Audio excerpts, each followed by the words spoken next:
ఈనాటి కృష్ణా జిల్లా సమాచార లేఖలో జిల్లా యొక్క అభివృద్ధికి కేంద్ర రాష్ట్ర ప్రభుత్వాలు అందించిన సహాయ సహకారాలు, కేంద్ర ప్రభుత్వ నిధులతో చేపట్టిన అభివృద్ధి పనులు, కేంద్ర హోంమంత్రి పర్యటన తదితర అంశాలతో కూడిన జిల్లా సమాచార లేఖను ఇప్పుడు విందాము. వ్యాఖ్యానం సామా సునీల్, కృష్ణా జిల్లా ఆకాశవాణి ప్రతినిధి. కూచిపూడి గ్రామంలో కూచిపూడి పతాక స్వర్ణోత్సవ వేడుకలను రాష్ట్ర మంత్రులు కందుల దుర్గేష్, కొల్లు రవీంద్ర, ఉపసభాపతి రఘురామకృష్ణంరాజు ప్రారంభించారు. కార్యక్రమంలో వివిధ దేశాలకు చెందిన కళాకారులు కూచిపూడి నృత్య ప్రదర్శనలు ఆహుతులను ఆకట్టుకున్నాయి. 50 అడుగుల ఏకశిలపై కూచిపూడి నృత్య భంగిమలతో పతాకాన్ని ప్రపంచానికి సమర్పించడం అద్భుతంగా ఉందని మంత్రి దుర్గేష్ తెలిపారు.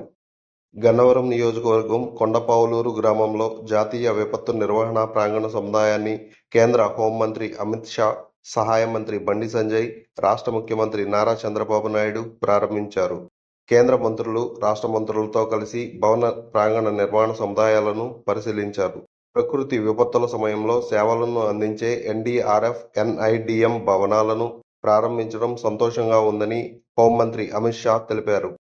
గిరిజన సంక్షేమ ప్రాంతాలలో ఆరోగ్య సేవలను విస్తృతం చేయడం కోసం ₹1,00,00,000తో సంచార ఆరోగ్య ప్రదాయని రథాలను రాష్ట్ర ఎక్సైజ్ శాఖ మంత్రి కొల్లు రవీంద్ర ప్రారంభించారు. ఖనిజాభివృద్ధి సంస్థ సిఎస్ఆర్ నిధులతో పేదలకు మెరుగైన వైద్య సదుపాయం అందించే నిమిత్తం వాహనాలను ప్రారంభించడం సంతోషంగా ఉందని మంత్రి కొల్లు రవీంద్ర తెలిపారు.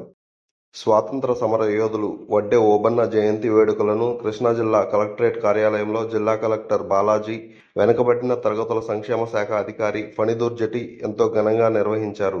వడ్డే ఓబన్న భారత స్వాతంత్ర ఉద్యమ సమయంలో కీలకమైన పాత్ర పోషించి స్వరాజ్యం కోసం కృషి చేసి ప్రాణాలను సైతం లెక్క చేయకుండా ప్రజల కోసం పోరాడిన మహనీయులు అని తెలిపారు.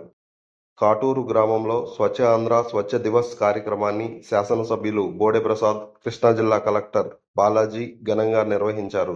పరిసర ప్రాంతాలను పరిశుభ్రంగా ఉంచడం ద్వారా వాతావరణ కాలుష్యాన్ని నివారించవచ్చునని, పట్టణాలు, గ్రామీణ ప్రాంతాలలో పరిశుభ్రతే లక్ష్యంగా స్వచ్ఛాంధ్ర కార్యక్రమం నిర్వహిస్తున్నామని శాసనసభ్యులు బోడే ప్రసాద్ తెలిపారు.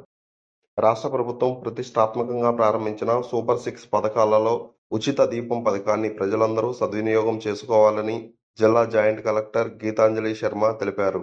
లబ్ధిదారులు ఆన్లైన్ విధానంలో గ్యాస్ సిలిండర్ బుక్ చేసుకున్న 24 గంటల్లో డెలివరీ చేస్తున్నామని, 72 గంటల వ్యవధిలో లబ్ధిదారుని బ్యాంకు ఖాతాలో సబ్సిడీ మొత్తం రాష్ట్ర ప్రభుత్వం జమ చేస్తుందని తెలిపారు. ప్రజల వద్ద నుండి అధిక ధరను వసూలు చేసే గ్యాస్ ఏజెంట్లపై చర్యలు తీసుకుంటామని తెలియజేశారు.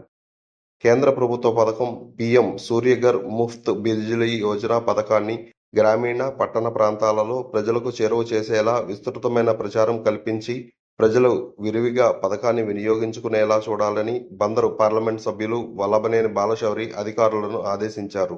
సామాన్య, మధ్యతరగతి ప్రజలు ఈ పథకాన్ని వినియోగించుకునేందుకు వీలుగా బ్యాంకు ద్వారా సబ్సిడీను ప్రభుత్వం అందిస్తోందని ఎంపీ బాలశౌరి తెలిపారు. 76వ భారత గణతంత్ర దినోత్సవ వేడుకలను పోలీస్ పెరేడ్ గ్రౌండ్ నందు జిల్లా కలెక్టర్ బాలాజీ, జిల్లా ఎస్పీ ఆర్ గంగాధర్రావు ఘనంగా నిర్వహించారు. జిల్లాలో ఉపాధి హామీ పథకం ద్వారా 61,68,000 పని దినాలను కల్పించి ₹161.21 కోట్ల వేతనాల రూపంలో చెల్లించడం జరిగిందని, 1,089 కోట్ల రూపాయలతో జిల్లాలో సీసీ రోడ్ల నిర్మాణం, పాఠశాలల కాంపౌండ్ వాల్ నిర్మాణం, అభివృద్ధి పనులు చేపట్టినట్లు జిల్లా కలెక్టర్ బాలాజీ తెలిపారు. ఇప్పటి వరకు కృష్ణా జిల్లా సమాచార లేఖ విన్నాము. మరిన్ని వార్తా విశేషాలతో మార్చి నెల సమాచార లేఖ విందాము. సామా సునీల్, కృష్ణా జిల్లా ఆకాశవాణి ప్రతినిధి.